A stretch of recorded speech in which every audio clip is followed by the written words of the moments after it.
മലയാളത്തിന്റെ പ്രിയപ്പെട്ട നടിയാണ് Urvashi. Urvashi Urvashi take it easy fantasy.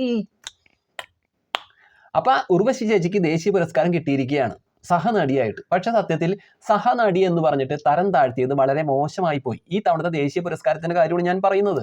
ദേശീയ പുരസ്കാര നിർണയത്തിൽ മികച്ച നടിയായിട്ട് റാണി മുഖർജിയാണ് എല്ലാവരും തെരഞ്ഞെടുത്തത്. റാണി മുഖർജിയുടെ അഭിനയത്തെ നമ്മൾ മോശമാണ് എന്ന് പറയുന്നില്ല. പക്ഷേ റാണി മുഖർജിയേക്കാൾ ഒരു പടി മുന്നിൽ എന്ന് പറയാവുന്ന അഭിനയം കാഴ്ചവെച്ചത് ഉള്ളൊഴുക്ക് എന്ന് പറഞ്ഞിട്ടുള്ള ചിത്രത്തിൽ അഭിനയിച്ച ഉർവശി ചേച്ചി തന്നെയാണ്. എന്നിട്ടും റാണി മുഖർജിക്കൊപ്പം ചേർത്ത് നിർത്താതെ, മികച്ച നടി എന്ന് പറഞ്ഞിട്ട് ചേർത്ത് നിർത്താതെ ഉർവശിയെ മനഃപൂർവ്വം തരം താഴ്ത്തി സഹനടിയാക്കി മാറ്റിയിരിക്കുകയാണ്. എന്താ ഇവിടെ നടക്കുന്നത്? എന്താ സത്യത്തിൽ സംഭവിച്ചിരിക്കുന്നത്? വമ്പൻ കോമഡിയായി മാറ്റിയിരിക്കുന്നു. അതുപോലെ ഷാറുഖ് ഖാനെ മികച്ച നടനായി തെരഞ്ഞെടുത്തിരിക്കുകയാണ്.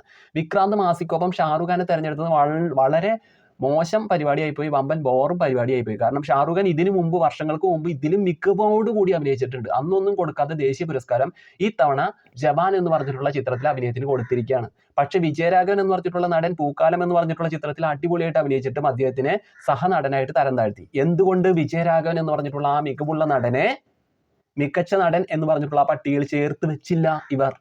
ഇതൊക്കെ ചോദ്യങ്ങളാണ്, ദേശീയ പുരസ്കാര കമ്മിറ്റിയോടുള്ള ചോദ്യങ്ങളാണ്. അവർ വമ്പൻ കോമഡിയാക്കി മാറ്റിയിരിക്കുന്ന കാര്യങ്ങൾ ഓർക്കുന്നില്ലേ? ഇതേപോലെ തന്നെയാണ് പുഷ്പയിലെ അല്ലു അർജുന്, പുഷ്പ എന്ന് പറഞ്ഞിട്ടുള്ള ചിത്രത്തിൽ അഭിനയിച്ച അല്ലു അർജുന് ദേശീയ പുരസ്കാരം മികച്ച നടനായിട്ട് ഇവർ കൊടുത്തത്.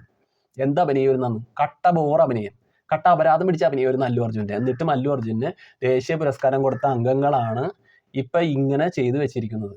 അമ്പോ, ഇവിടെ ആരുമില്ലേ ചോദിക്കാനും പറയാനും? ഇവിടെ ആരുമില്ലേ? ഇവിടെ എന്താ നടക്കുന്നത്?